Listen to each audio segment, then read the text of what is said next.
This video is called "When Gamers Kill the eSport Murderers." I ain't gonna hold you. What?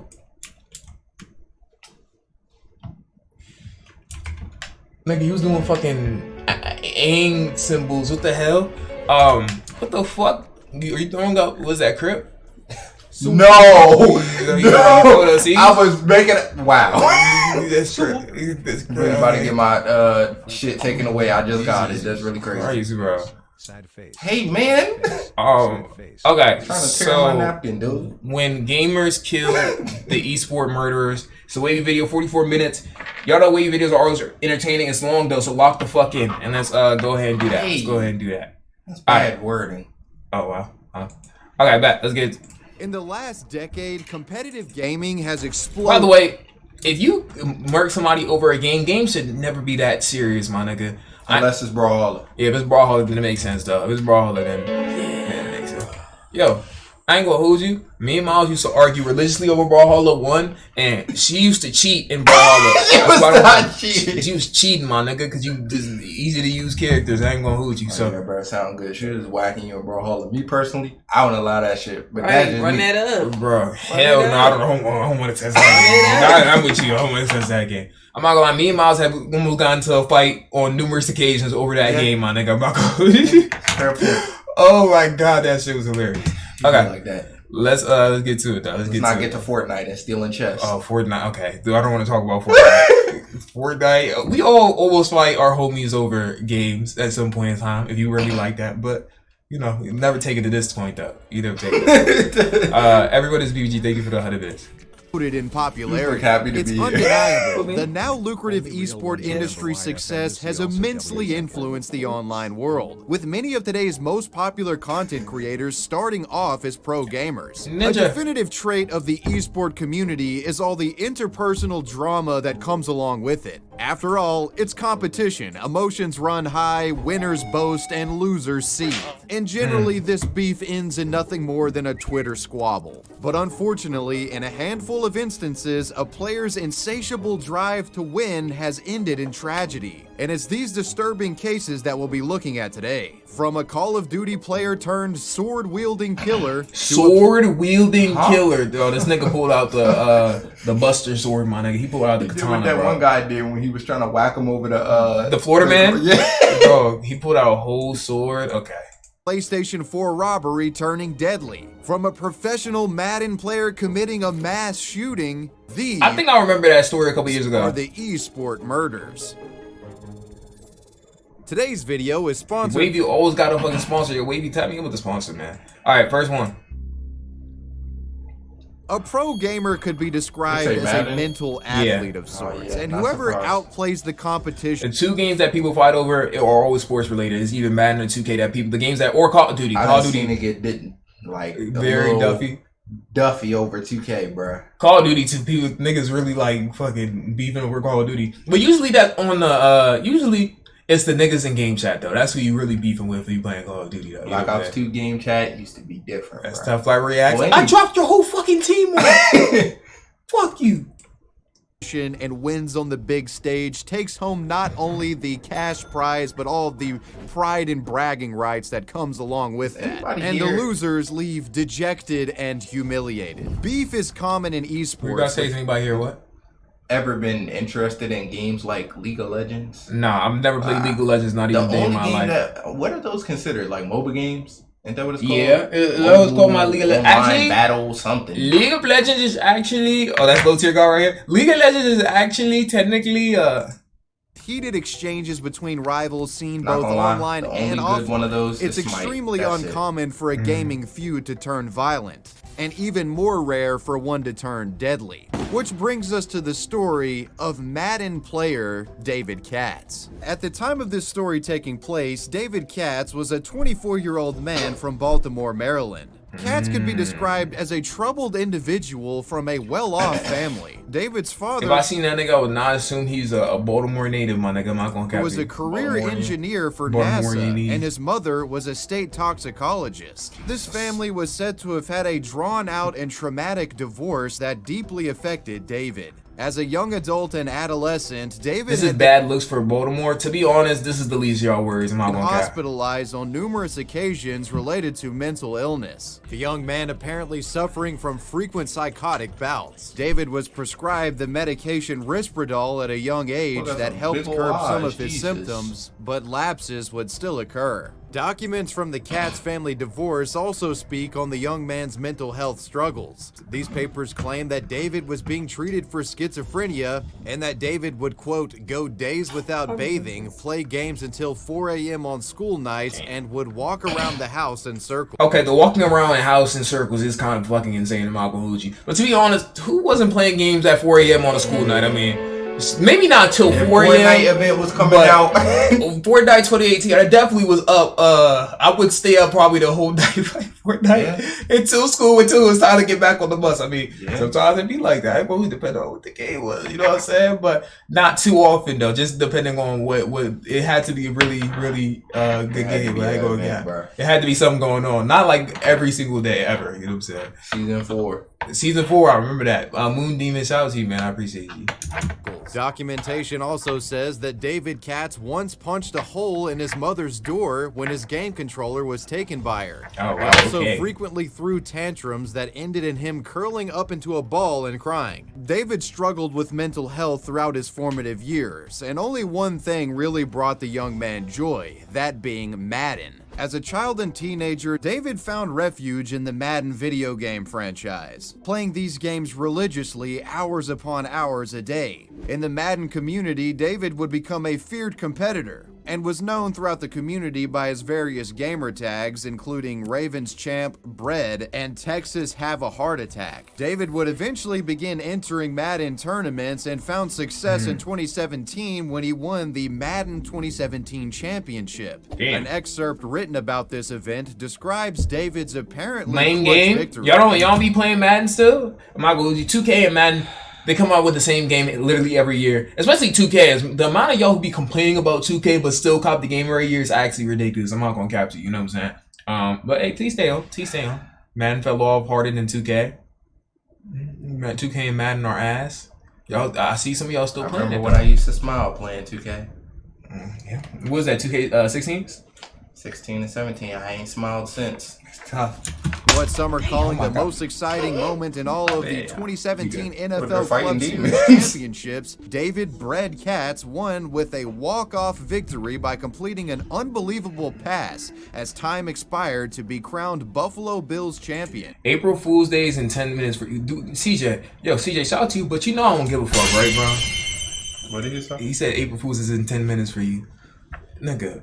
Do we really still celebrate that? By the way, in regards to April Fools, be careful on social media tomorrow. If you see Hunter x coming back, it's not coming back. If you see the new season of Dragon Ball Super, it's not coming. If y'all see anything tomorrow, just think it's a lie. Just go ahead and think it's a lie. Everything is false.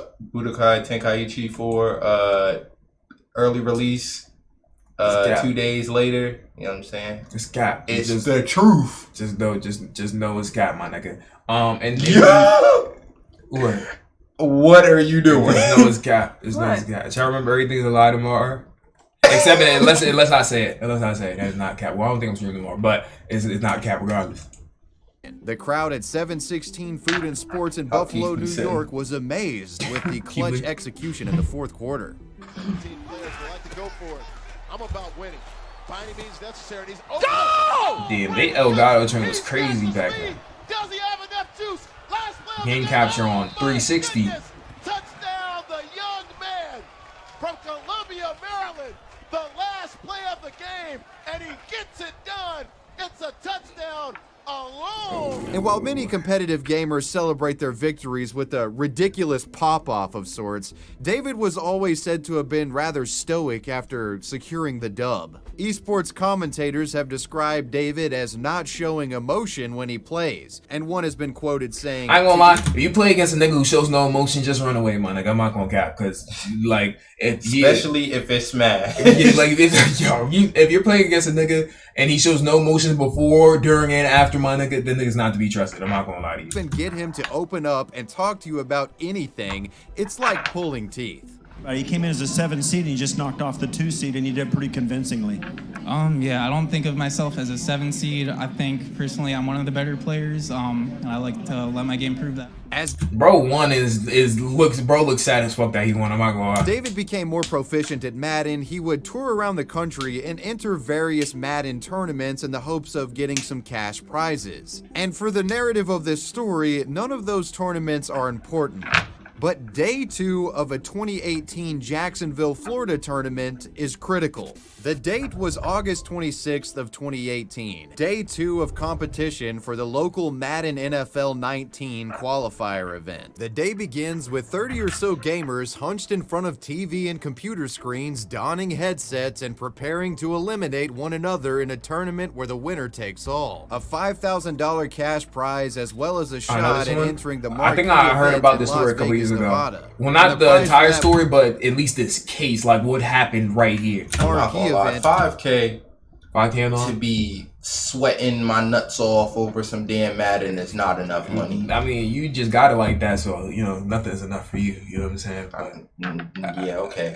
I what mansion is this? Oh my god! Was $125,000. These Madden qualifier events attracted some of the highest level Madden players from the country, and thousands were watching this live on Twitch. The venue hosting this event was the Good Luck Have Fun game bar. And as the day's Madden matches commenced, let's just say David wasn't playing his best. It's been reported that David had been acting strangely all day, even more so than his normal impassive self. During the event, one player that had beaten David said that Katz refused to shake his hand after a loss. Quote, "I went to shake his hand and tell him good game and he just looked at me and didn't say anything." Additional concerning behavior from David was witnessed after losing against another player named Bugs. And this loss would knock David out of the tournament. And needless to say, he didn't handle it well. No way there's a sore loser ass nigga, bro. There's no fucking way this nigga really about to go pop off because this nigga lost. He reportedly had an outburst, wouldn't shake Bugs' hand, and stormed off angrily. Most likely thought that after storming off, David had packed his bags and went home. But in all reality, he had gone to pick up some guns. David would return to the tournament floor with 2 loaded handguns. The fuck did he get 2 loaded handguns that quickly from? One of which had a laser sight. At 1:30 p.m., 2 hours into the tournament,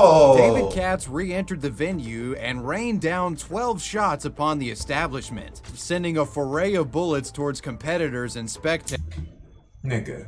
Hold on, where is this located? Didn't he fly into the tournament? Yeah, Jacksonville, Florida. How the fuck did he get the weapons through? He from Baltimore? Bro, if he flew in, bro, those aren't his. And like, he had to have gotten it in Florida. He said he walked out, went to go cop some, and then came back. What did he get 2 guns from? David's first shot was actually caught on live stream, with the red dot from David's laser sight being seen pointed at the chest of 22-year-old gamer Elijah Clayton. Damn. Gunshots and screams echoed throughout the venue, with everyone in attendance making a mad dash for survival. A live stream from the tournament captured audio of the chaos that followed. Oh! What are you shooting with? Tables were flipped as contestants hid from David as the shots rang out throughout the rooms.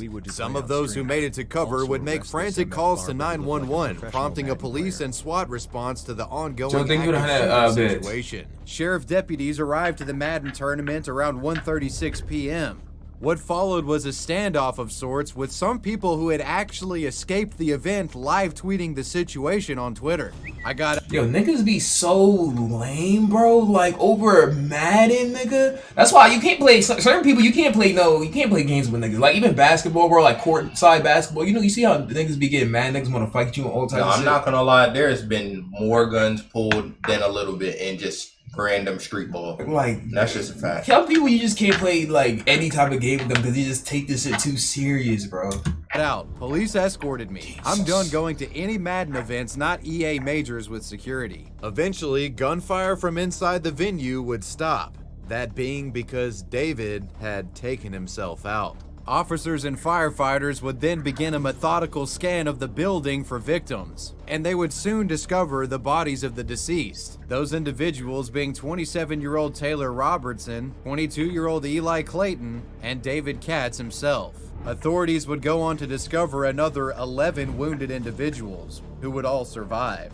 one of these survivors had actually been shot in the chest, but luckily was stabilized due to the fast response time from authorities. This ain't adding up. Go ahead. They said he shot. Hey, I'm on my detective shit. They said he shot 12 shots. He wounded 11 people. 2 died in him in GTA. Is that not 14 people? They said that he shot only 11 shots. They said he shot 12. Oh, that's what he said? 11 wounded. That's 11 shots. 2 are dead. That's 13 in GTA. And he shot, you know what I'm saying? In GTA, that's 14. Nigga trying to be on light, y'all could be timing. Nigga, I don't know, but that's what they said. That's what they said. EMTs and fire department. Oh, he hit 12. The sheriff's department held a press conference. That still doesn't make sense. Updates on what had happened. Because he Later hit 13. that evening, family members of the surviving victims tweeted out updates to show that the survivors were in stable condition. He said, Anime said one shot can hit multiple people. This nigga is not playing Call of Duty. He's not shooting through people. Well, I mean, if they in GTA, if they sitting like beside each other, I guess. I ain't sounding right. EA Sports would put out the following statement in regard to the shooting. The tragic situation that occurred Sunday in Jacksonville was a senseless act of violence that we strongly condemn. Our most heartfelt sympathies go out to the families of the victims whose lives were taken today and those who were injured. All of us at Electronic Arts are devastated by this horrific event, and we also join the community in thanking the first responders who were quickly on the scene. Our focus right now is on those affected and supporting law enforcement as they continue their investigations into this crime. This became an international news story, and the country came together to support those who had been involved in this shooting. Nigga, you can't go, like, when I tell you I can't go nowhere, because there's always one nigga, bro, who just can't, like, it's always something going on, bro. Like, niggas just gotta go take it out on everybody else, bro. Like, in one interview, a man who was present at the shooting itself, Toshiba Sharon, would say that he wanted the families of Eli and Taylor, the deceased victims, to know that they didn't die alone, and that they died with family. That family being the Madden community itself. I don't think he want to hear that shit, but I feel what he's saying though. I just wanted to pay my respects to the family and just let them know that their family member didn't die alone. They died with family. And they died with a brotherhood that loved them, and they died doing something that they love to do. Taylor Robertson was a successful Madden player in his own right, winning 13 of his prior 18 matches and had career winnings of over $80,000. Yep. Eli Clayton was an up-and-comer in the Madden scene. This young man was a former high school football player and had won Madden tournaments. He was passionate about football in real life and in the gaming world as well. Rest in peace to these victims. RIP in the chat. It's been some time since this shooting had taken place, and the biggest question surrounding all of it was, why did David perpetrate an act like this? There is an obvious explanation for it, being that David comes from a troubled background, has a mental health history, and that combined with competitive gaming just resulted in a psychotic break. But there are also alternative narratives out there that try to explain why he did this. Mutual acquaintances of David Katz, who have remained anonymous, claim that David and one of the shooting victims, Elijah Clayton, the man who was seen with the laser sight pointed at his chest, had a long-standing underlying gaming beef. In addition to the clear friction between... This nigga was... Who... Beefing over video games and taking it to this extent is ridiculous. This nigga was beefing with okay. Yeah, this obviously this nigga took it too far. I'm not going to hold you. This nigga is like he's literally a lame ass nigga. I'm not going to have to.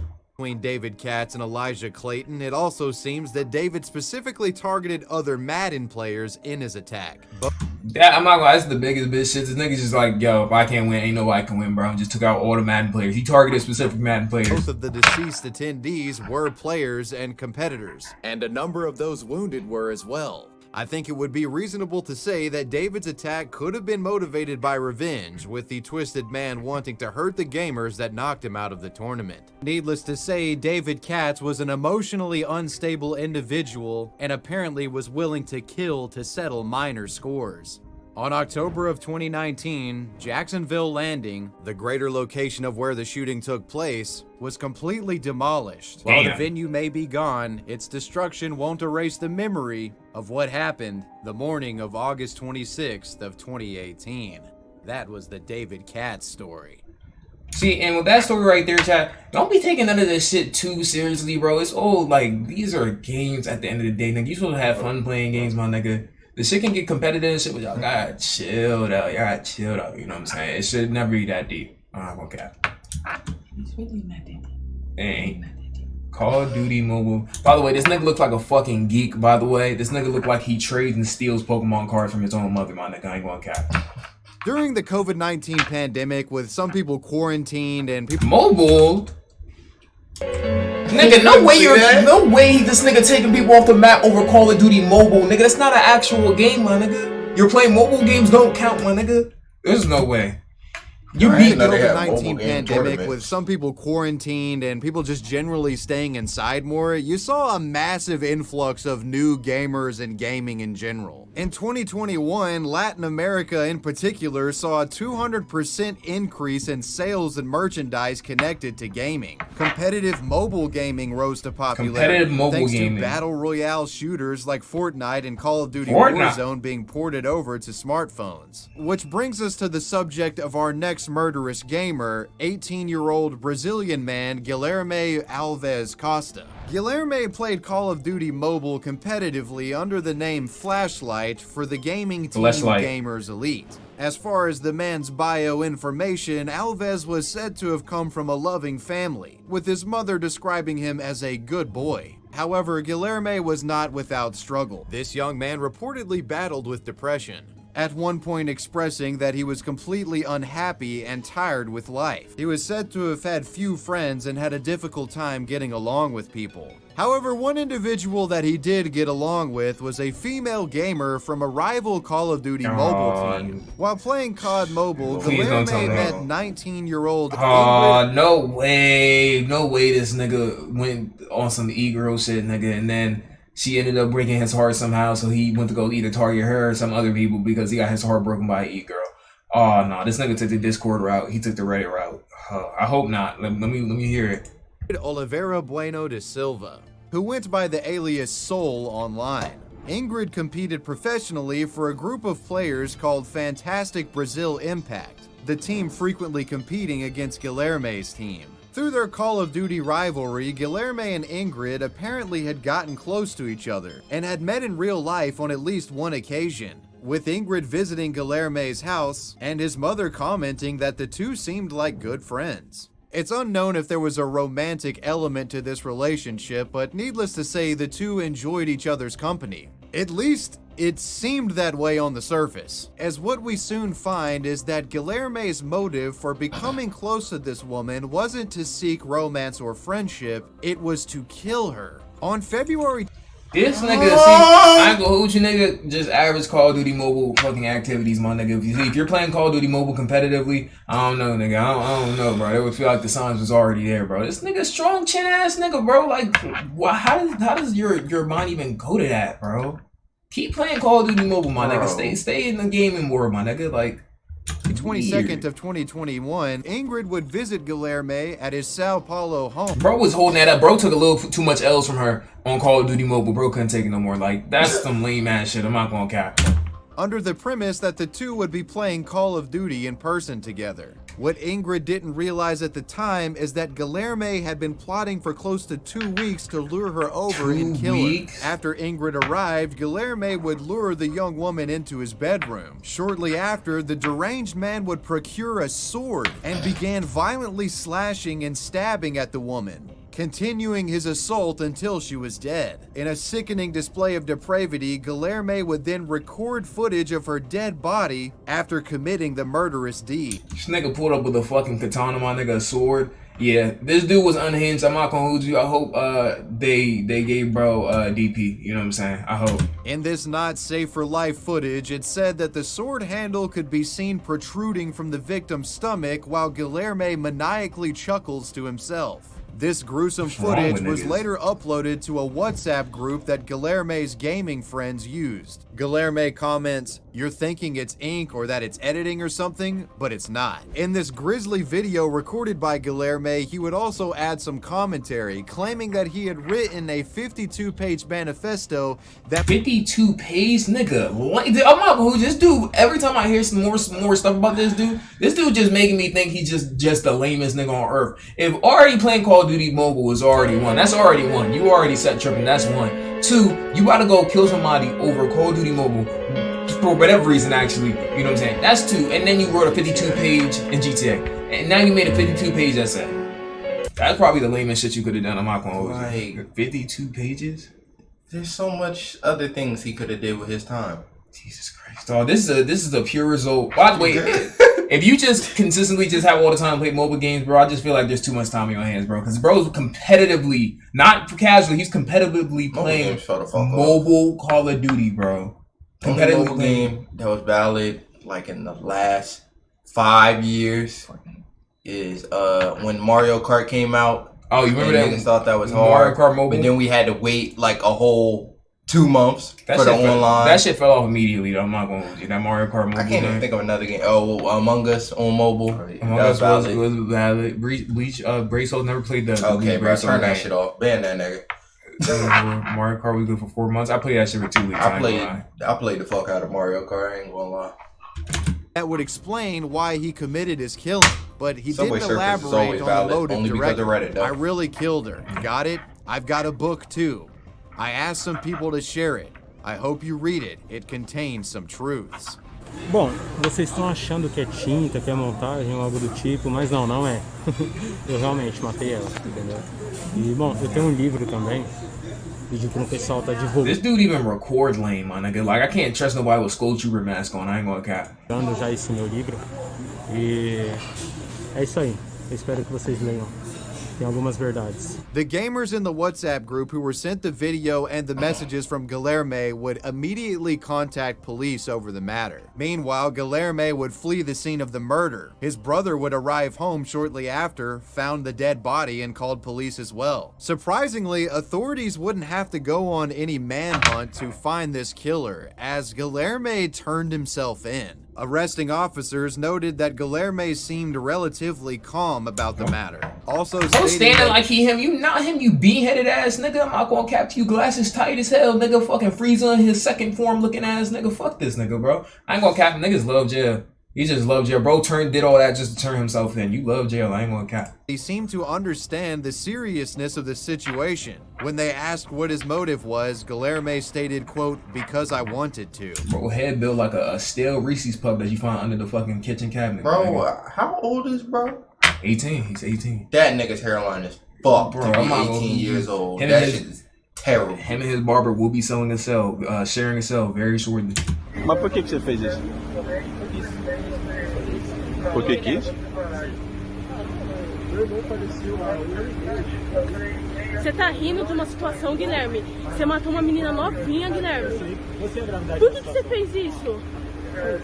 He would inform police that his killing was premeditated and had been meticulously planning this murder for close to 2 weeks. After his arrest, authorities would search Guilherme's home and found the 52-page manifesto that he referenced in the grisly video. This manifesto was titled My Dictionary, and in it he claimed that the killing of Ingrid was done as a methodical attack against Christianity.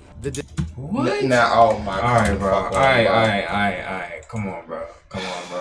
Here we go. Bro. Yo, come on, dog. Are you serious?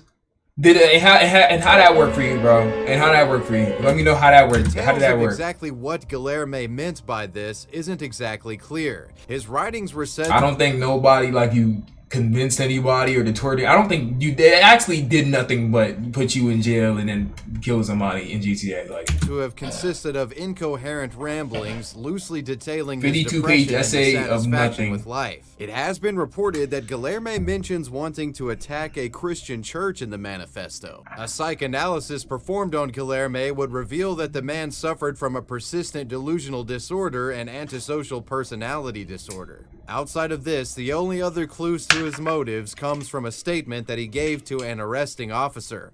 Quote, "She crossed my path." And outside of that and what we've previously discussed, that's really all that's known in terms of motive. Sometime after Guilherme's arrest, Gamers Elite, his gaming team, would issue a statement to local media, stating that the team's leadership had never met Guilherme in person and that the team members were appalled by Guilherme's actions. Most players said they had never even seen his face until the video was sent to them. As the news spread online, many took to Twitter to voice their opinions regarding the incident, with most paying tribute to Ingrid and expressing their condolences to her friends and family. Eventually, the man was set to face trial for his killing. Guilherme's defense team would hire a psychiatrist who diagnosed him with persistent delusional disorder and— Bro, we don't give a fuck about any of that, bro. I ain't gonna hold you. I was wondering how his lawyer's about to get him out of this one. We don't care about none of that, nigga. Antisocial personality disorder. On August 15th of 2022, Guilherme Costa was found guilty for aggravated murder, and he was sentenced to 14 years in prison. 14? What the fuck going on in Brazil, bro? So you could just premeditatedly in GTA do that to pack somebody up with a whole sword and record it and say you did it just cause, and then say it was an attack on a religion, and then like in GTA, and then just 14 years, right? I ain't gonna hold you. That is a crazy time. I'm not gonna lie. That is ridiculous. I'm not gonna hold you. I've seen one get higher crime on drug charges. I'm not gonna lie. I know this is a whole nother country, but that is actually ridiculous, bro. Corrupted system. 14 years is... See what they mean when they say they don't want to go to Brazil? Jesus Christ. Far away from Brazil. Fuck all that. Curiously enough, it's been reported that the reason Guilherme got 14 years instead of life in prison is because a psychiatrist had found him to be semi-imputable, meaning a medical professional had determined that a delusional state contributed to the killing, and Guilherme wasn't fully of sound mind when he perpetrated his crime. In a sad case involving a delusional psychopath who simply wanted to kill, that was the story of Guilherme, the Call of Duty mobile killer. That just I hate how that just went down. I'm not gonna cap. Well, I haven't heard of Gears of War in a long time. See, bro, I'm not gonna hold you. I don't even know what to say about that one. Bro is lame, like probably the lamest nigga I've seen on any of these videos. And I said that about a lot of niggas. I ain't gonna cap. Yeah. Danny Zeitz, also known by his gamer tag Phobos, had been playing Gears of War competitively since 2006, well before the... Y'all both got these fucking shiny ass Chip Skylark ass glasses on, like... That shit not drip. I ain't gonna cap.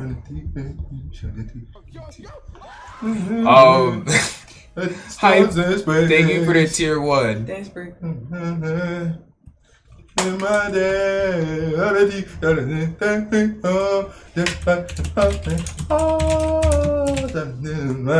see me smile. Ooh. Oh, hold on. Get it off. Start it back up.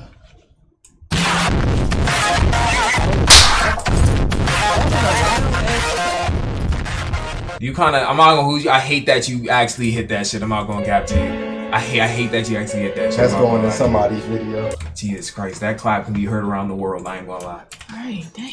Explosion of esports into the mainstream. Daniel was one of the first professional Gears of War players and was a member of a gaming team known as the Amazing Squad. He would often attend MLG competition and had been described by his friends and competitors as one of the nicest guys you'd ever meet. Aside from his Phobos gamer tag, Daniel was often called Mr. Buddy Buddy, which was a nickname that his friends and competitors gave him simply because he was such a kind person. In addition to frequenting tournaments, Daniel also streamed live on Twitch, playing games like Destiny and Titanfall. And unfortunately for Daniel, it would be a gaming-related Yo, Chicago Ross, don't at me, nigga, about something that happened a fucking hour ago, nigga. At Zex, my nigga. If you weren't there for it, my nigga, to put your opinion in then and there, nigga, don't talk to me about it after the fact, nigga. Go at Zex, my nigga. Interaction that would ultimately put him in the situation that leads to his death. In Atlanta, Georgia, on the night of September 12th of 2014, Daniel was playing games with some of his friends when he told them that he'd be right back. He then steps outside to meet a couple that he had gotten in contact with over Craigslist. Apparently, Daniel had made plans to meet meet with this couple and sell them his PlayStation 4. The console was relatively new on the market and was difficult to find.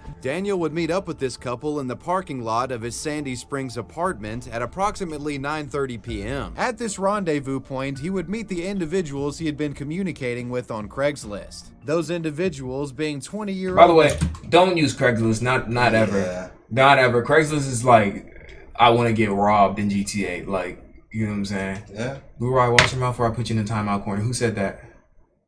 Damn. Tough. Okay.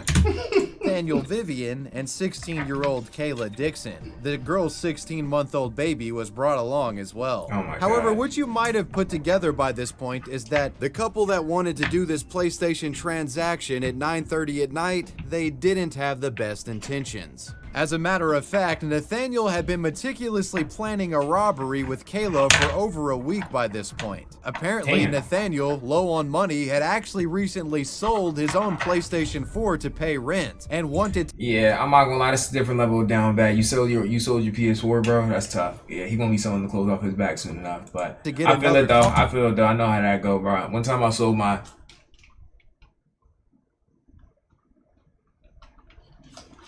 We're gonna talk about that in another stream, but I'm just saying, I know how that is. I know how it is when you really gotta go sell some shit and release this. You feel me? What is going on with your headphones? console to replace it. He thought the best way to do so was to sucker somebody in on Craigslist and steal it from them. In the planning of the robbery, Nathaniel even searched up terms like how to rob someone on— How to rob someone. Nigga, I'm not gonna lie, bad plays, nigga. I'm not gonna hold you. Horrible plays. The nigga Googled how to rob someone. That is horrible plays, bro. Crazy. YouTube. His intention for organizing this Craigslist meet was very clear.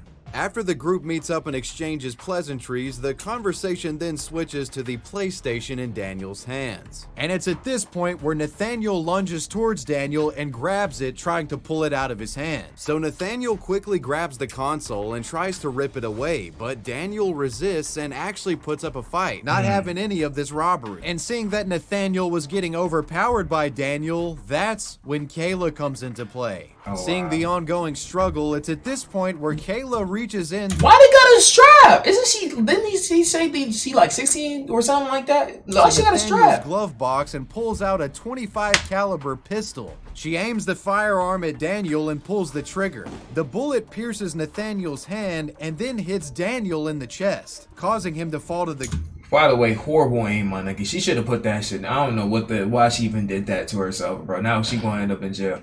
Bro, bad aim, by the way. Horrible aim, by the way. Ground breathless. Nathaniel quickly scoops up the PlayStation, hops into the vehicle, and this would-be Bonnie and Clyde flee the scene. Except he searched it up on Google, that's one.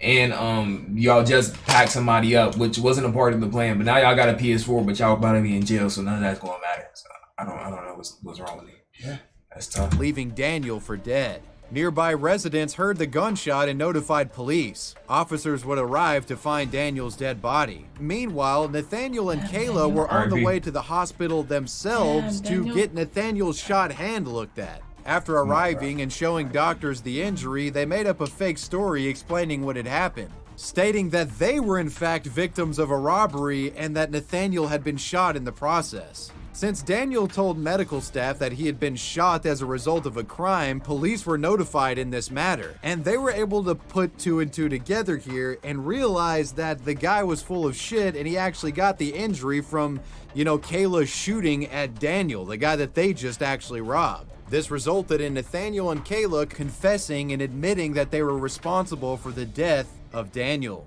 Both were arrested at Northside Hospital and were booked in Fulton County Jail. Damn. And y'all just took the PS4 and it didn't work out for y'all. That's tough.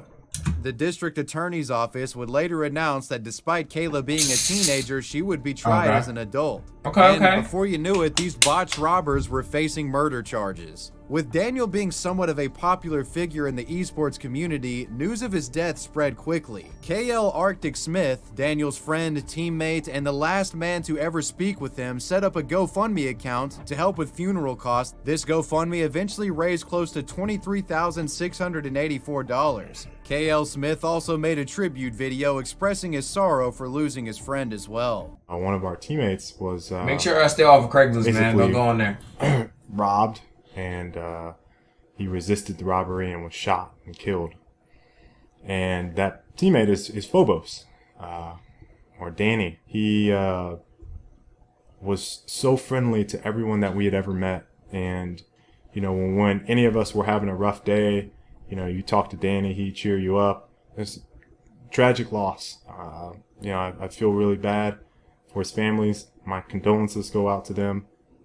And I can only hope that you guys, if you were touched by him at all, you know, either through Gears of War or just one of his videos, you happen to run into him, play a game with him, you know, please try to help.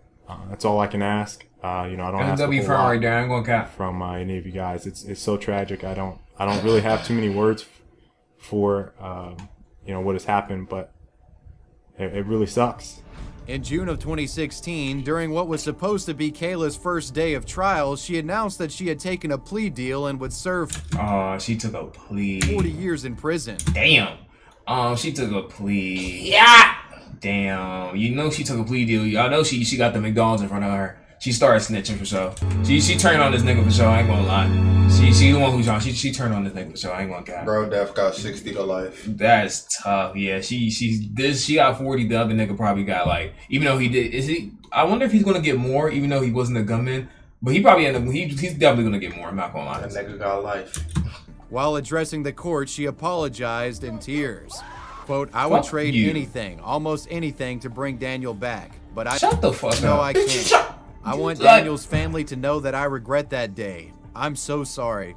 I ask that God heals." Don't bring God into it, bro. Don't bring God into it. Y'all, I won't hold you. I hate y'all who act like God gonna save you from everything, bro. Like, you literally committed a class A crime and then always trying to turn to God at the last second, bro. Like, no, you can't do that. You can't do that. He don't rock with you. He don't. V-Lone, thank you for the tier 1. I appreciate you. V-Lone. The hearts of Daniel's loved ones. I know I'm at least you say sorry though. The sorry ain't gonna bring her back. I don't give a fuck about her sorry. And I hope one day my apology will matter. It won't. In August of 2016, during Nathaniel Vivian's trial, his defense attorney placed the blame on Kayla. Quote, "Everyone's testimony today never had Nate touching the gun. Only that Kayla had the gun, oh my God, took it out of the glove compartment and shot." However, the prosecutors argued that Nathaniel held responsibility as he was the one that planned the robbery and was the one that first attempted to take the game console from Daniel. Quote, "They methodically planned to steal a $280 PlayStation, and that's what they did. And the death of Daniel Zeitz was a direct result of that." On August 17th of 2016, Nathaniel Vivian was found not guilty of malice murder, but was found guilty of felony murder, armed robbery, and several other charges. He was sentenced to serve life in prison. Daniel's parents spoke. Don't y'all kind of find that crazy? How bro got life even though he didn't. He robbed them, and he is a cause. Not trying to like alleviate what he did, but he wasn't the gunman. It's crazy how the gunman got 40 years because she took a plea. And then bro ended up getting life. You know, I kind of already knew that was going to happen. I knew that was going to happen too, but it's just like, bro. That shit's crazy. Like, Jesus Christ. That's like, both should have got life. Yeah, both of them should have got life. But the fact that there was even any concession and then she got 40 years is crazy. I ain't gonna lie. Spoke out to say that they were relieved to find out both culprits were being held accountable for the murder. It came out the way I think was fair. It was a real tragedy 2 years ago. It's a tragedy today. Forgiveness would be a long, long time away. A long road away, because we've lost our son and he's lost his entire future. I think this is the Our next second to last story involves a League of Legends, by the way, you can tell whoever has to do with this story has glasses on. Tragedy that was dealt to a League of Legends player. It was an event that shook the community to its core. Why y'all laughing like it's The not true? Doublelift family murder. One of the it most is commonly played games on Twitch is that of League of Legends. Throughout the years, League has gained a massive following thanks to it being one of the leading prospects in eSports. League. I really don't need to tell you guys this, but League is You're a loser. massive around the world. The League of Legends fans gonna get you. Actually, League of Legends is actually one of the best games to ever exist, and you just don't understand because I played Smite. With Smite over League, no cap. Some League of Legends World Championships being viewed by 45 million people concurrently. Our story involves a top professional League player named Ilian Pang. Ilian, who goes by the in-game moniker Doublelift, has been playing professional League since about 2011. He was born in Mission Viejo, California in 1993 and was the middle child and younger brother to Eong Pang. Ilian got his start in gaming playing games borrowed from his older brother. Eventually, Ilian would inherit his older brother's computer, and that's how he gets into League of Legends. Ilian was a natural at the game and thrived in its online competitive scene. His success at the highly competitive title eventually caught the attention of Counter Logic Gaming, a professional esports organization. And Counter Logic would give Ilian, aka Doublelift, his first big break in the esports scene, signing him to their gaming org. He was now a pro gamer. Despite having success in-game, personal struggles existed in Doublelift's life. In particular, the young man's parents weren't supportive of his gaming career. Oh Lord, I can already see where this is going. Actually, Blueryai, I can already see where this is going. Their choice and felt like he was pursuing an esports career against their wishes. They wanted. And by the way, bro, parents, well, I don't know why a parent in here, bro. Parents cannot be doing that, bro. Parents cannot be telling y'all what to do with career paths or anything like that, bro. Like, I hate when parents try to do that. Like, they barely made it by as is. They're like, come on, bro. Him to go to college and get a more traditional job. Ilian was resistant though and wanted to prove to his family that gaming could bring in the big bucks. In 2011, Ilian was invited to his first major League of Legends tournament overseas, the tournament taking place in Sweden. His parents were strongly against him attending and even allegedly said that if he went, he would die. Who is the guy in the Burberry? I didn't see him. I did. No, you talk about her. Huh? You talk about her. That's what somebody in the chat said? Oh. What did they say? Who was the guy in the Burberry? Who's the guy in the Burberry hoodie? Dude.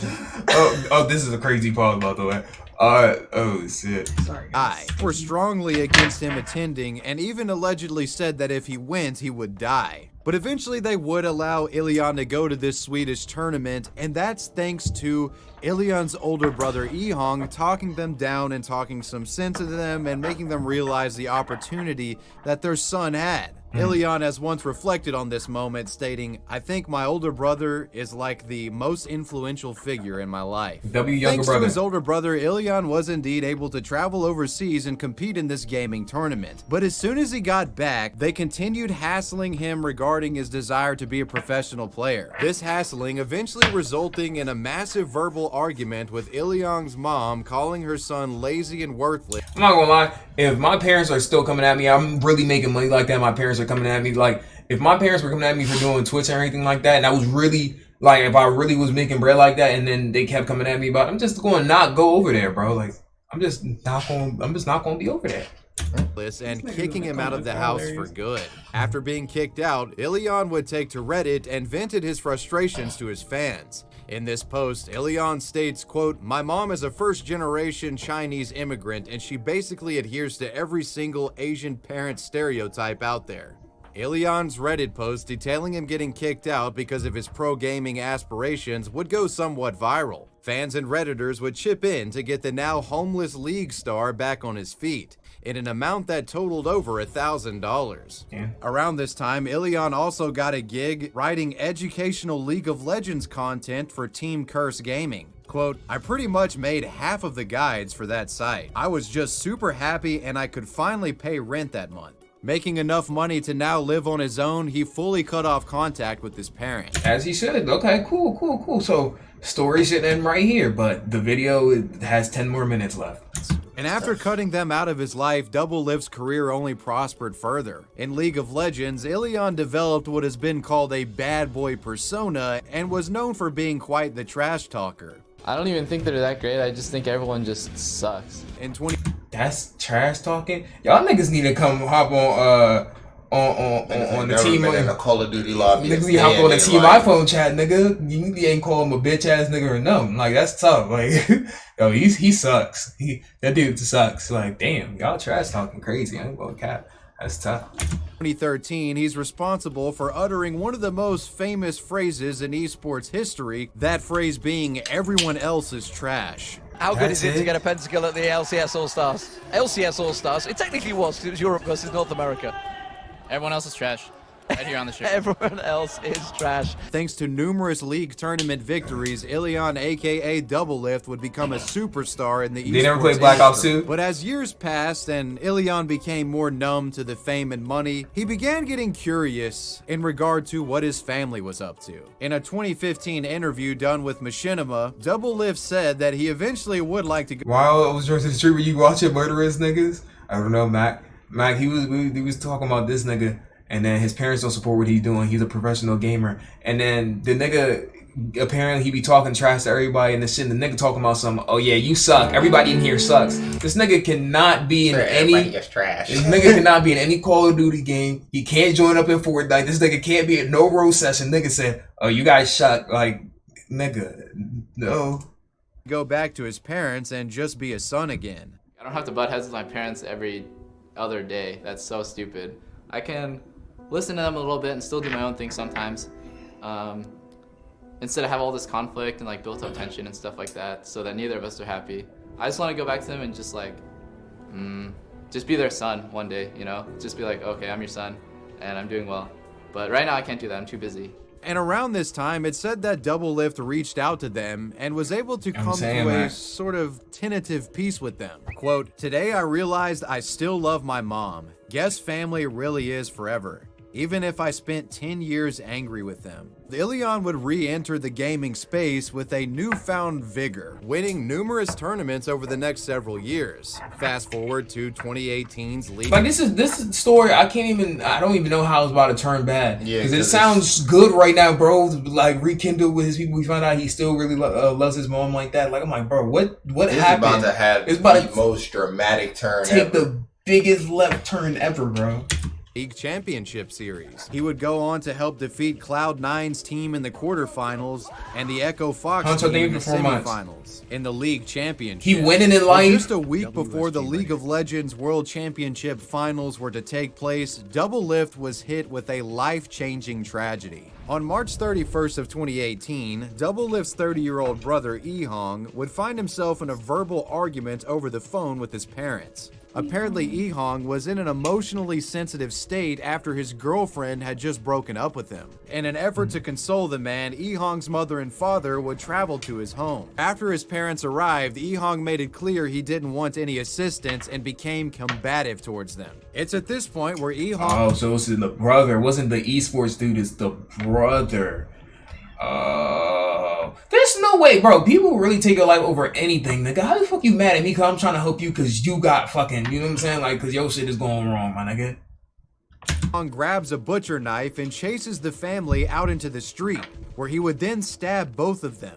His mother died almost immediately from the attack, and the father was critically injured. After stabbing his mother and father, Doublelift's brother would then flee the scene and attempt to carjack a bystander who was sitting in his car. Ehong attacked the man with the knife through his window, but fortunately this bystander was able to fend him off and escaped with minor injuries to his arm. Deputies responded to a 911 call regarding a domestic disturbance and reports of a man wielding a knife in the street. They arrived shortly after to find the bodies of Doublelift's parents. I'm gonna hold you. If I'm, bro, trying to carjack me, I'm in the car, bro, and you it's a knife versus a car, good luck, nigga. Good luck. Good luck. I hope that knife shows you well, my nigga. If it's me, if it's you versus the car, bro, we gonna see who takes that dub, though.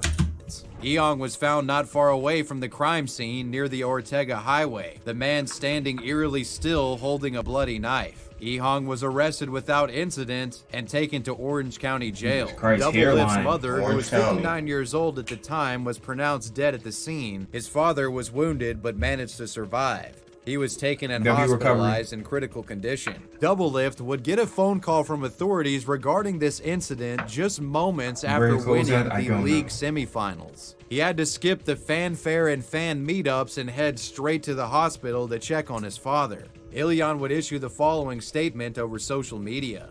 This weekend, I received some terrible news. My brother attacked both of my parents. That really sucks. Life going so well, bro, making money, bro, just rekindled with his people and everything like that, and then that happens because I still don't know how the nigga just how something snapped in him that bad to go ahead and do that. Parents with a knife. As a result of this attack, my mom passed away and my dad was seriously hurt and is now recovering in hospital. I'm still processing this news and joining up with my dad and little brother to make sure they're okay and the proper arrangements are being made. I'll likely be quiet on social media while I work through this. I hope you all understand and support me as you always have in the past. Doublelift. Naturally, many have asked what drove Ehong to commit his brutal attack. This is a question authorities have struggled to answer, and to this day, there really is no clear motive. Nigga, is that supposed to be Ralph Lauren, nigga? Is that Ralph Lauren, nigga? That's not what the fuck is that, nigga? That's Moose Lauren. You said that's what? Moose Lauren. Hell no, nigga. That nigga got a whole fucking nigga. That is a ram. On bro his got chest. a whole mammal on his chest. This nigga just ain't. That shit is not polo. That shit ain't Ralph, nigga. Take that shit off, bro. Established. The despair caused by the recent breakup with his girlfriend was certainly a contributing factor, but that alone doesn't fully explain the attack. The complicated family struggles in the Pang home have been well documented by Ilion, and perhaps there is something to that. And there very may well have been an undiagnosed mental disorder at play here as well. Anything at this called Abercrombie point though, that's what the moose is called. Oh, it's just speculation. On April 2nd of 2018, Ehong Peng was charged with murder, attempted carjacking, as well as 2 attempted murder charges, and was facing 44 years to life in prison. His bail was set to $1 million. How he get bail? How he get bail? Not that anybody gonna be able to pay this all, but how he get bail? Meanwhile, despite going through the death of his mother, Doublelift announced that he would still participate and attend in the league finals against 100 Thieves. Yo, he really locked in, cause I ain't attending, I ain't gonna lie. A tournament that Doublelift and his team would win. Been to the final stage before, and now they'll be there victorious together. Hey, good for him though. Are your North American LCS Spring Split champions? No funny, I'm surprised he won. I'm surprised, bro. Must have really been locked in, bro. That just happened, bro. I'm not even attending, bro. I'm surprised he locked in and won that. Such a devastating event, Ilion was able to continue to thrive in the league world. So far in his career, Ilion has won 8 championships, and in December of 2022, he signed a contract with 100 Thieves to play for the 2023 season. The trial for Doublelift's brother, Ehong Peng, is still ongoing. The man has pled not guilty. Jury trial is scheduled for April 24th of 2023. Hey, good for him though. Really good for him. What is coming up? Alright, it's coming up. Alright, this is the last one. You play Dota, you're a fucking loser too. I forgot all about Dota.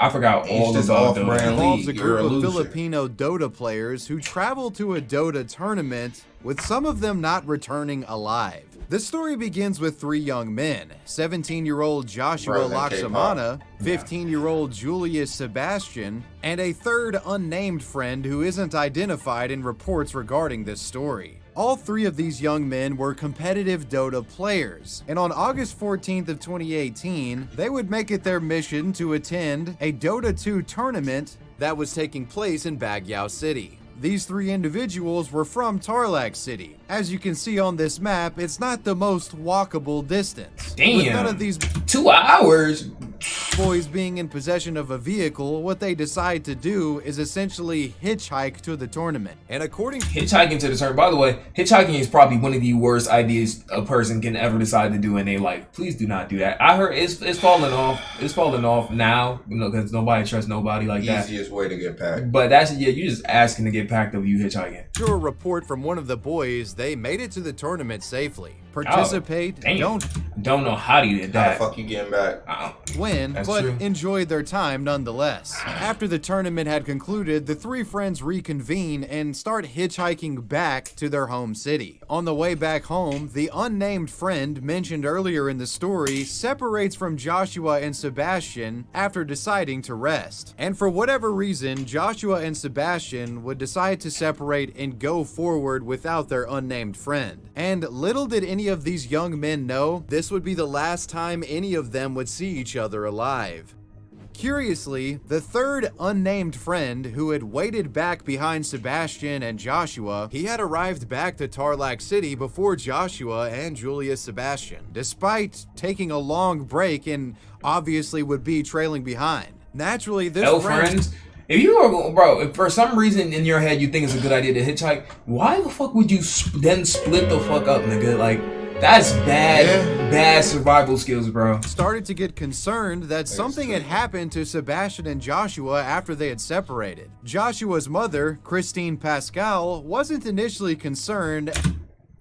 L mom, bro. How'd you even let your sons even go to this event in the first place? Hitchhike to this event in the first. L mom, I don't care what nobody said, bro. And then she's not even worried about him. Yeah, L mom. As she noted that sometimes her son would leave home for multiple days at a time when attending these tournaments. But 5 days would pass, and Joshua nor Sebastian had returned home. And it's at this point where she really starts to get concerned. It's at this point she alerted authorities that her son Joshua was missing. And well, to the mother's surprise, not only did authorities already know what happened to Joshua, they had a full story alleging her son of being a criminal. Police would detail a narrative of events, proclaiming that on August 17th of 2018, her son stole a motorcycle only to be caught in a police checkpoint. They claimed that at this checkpoint, Joshua pulled out a pistol and shot at officers. This nigga living Tokyo Revengers lifestyle. What the hell? That's not where I thought that went at all. I'm not gonna lie to you. That took her. I didn't think it was. Resulting in policemen shooting back at him, killing him in the process. Filipino police also claimed that they found a satchel filled Is that really what happened though? with illegal drugs on the young man's body. In addition to this almost fuck? I Hollywood thought he was action just playing movie-style games. story described by police, they claimed that Joshua wasn't an innocuous Dota gamer, but instead was a notorious wanted burglar. They even claimed that they identified him as this wanted burglar. They're saying claim, so I think the story's capped. By a tattoo that was on his hand. That tattoo in question being the Queen of Pain from Dota 2. Getting a Dota tattoo is the game that Joshua played professionally. Not the kind of ink you would expect from a career criminal. And as far as Joshua's friend Julius Sebastian, he never returned home either and is still missing to this very day. Damn. Joshua's mother was then given funeral instructions and Joshua's mother is an L. was allowed to see the body of her deceased son. Her son's body was riddled with bullets. Needless to say, the mother had a lot of questions and felt the story described by police to simply be impossible. The mother claimed that Joshua didn't know how to drive or operate a motorcycle, and stating that her son would never steal or deal with drugs. She became suspicious and believed that perhaps police malpractice may have been the cause of her son's death, thinking that police had misidentified him for an actual wanted criminal and killed him by mistake, then planting drugs on his body to sort of corroborate some bogus story. It's important to note that the authorities in the Philippines are allegedly some of the most corrupt institutions in the world. Hey, there are many really reports of national police officers engaging in criminal activities such as extortion, corruption, and involvement in local rackets. Policing in the Philippines has become so poor that many businesses can't even rely on them for protection and have to hire private security. Damn. Another contentious issue that's surrounding terrible. Filipino policing is their war against drugs. Human rights groups have found that police officers routinely plant evidence on the bodies of gunned-down alleged drug users and dealers to help justify their use of deadly force. It's been suspected that perhaps Josh was mistaken for a wanted criminal and was killed due to police negligence, and in a wrong place at the wrong time situation got gunned down by police. Knowing the history of corruption coming from these authorities, Joshua's mother wouldn't give up in the quest to prove her son's innocence and taking on the police force that... not to go blame his mother or everything, because the police are definitely at fault here, but there's a lot of the mother is quite literally at fault for most of this. Allegedly murdered her son. Thanks to rigorous scrutiny from Joshua's mother and several legal advocates, in February of 2019, 6 police officers allegedly involved in the shooting of Joshua Laksamana were hit with murder charges. This investigation also targeted a police supervisor for allegedly obstructing justice. This case had legs and apparently went from a local task force responsible for police corruption and traveled all the way up to the Supreme Court. But unfortunately for Joshua's mother and the advocates of this case, the charges were dismissed with no room for appeal. Naturally, Josh's mother was devastated and felt that police had murdered her son and gotten away with it. The woman's only remaining hope in seeking justice in regards to this matter lies with the International Criminal Court. There's an ongoing probe into the Filipino police's conduct that involves Joshua's case. She hopes that the ICC will prevail. And to this day, the truth of what really happened to Joshua Laksamana and Julius Sebastian remains a mystery, with police sticking to their original story and international investigation. There's so much wrong with this story, bro, on like from the hitchhiking to the mother to the police. Like, there's so much wrong with this story. Attempting to debunk it. Well, you've made it to the end. Okay. Well, that's the end for this wavy video. Damn. Gamers can kill. Chat. I think if we learn one thing, don't take this shit too seriously, bro. At the end of the day, this shit is all like it's games, bro. There's some people you just cannot play games with, bro, and I've realized that, bro. It be like that. Good video from Wavy though. Good solid video from Wavy. Y'all be easy, bro. Y'all be easy.